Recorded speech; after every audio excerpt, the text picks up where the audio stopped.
How to log in to SolusVM control panel.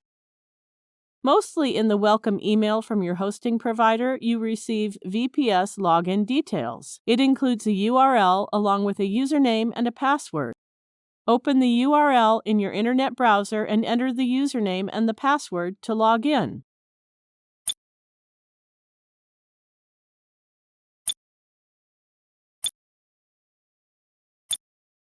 That's it. From this interface, you can manage your virtual servers.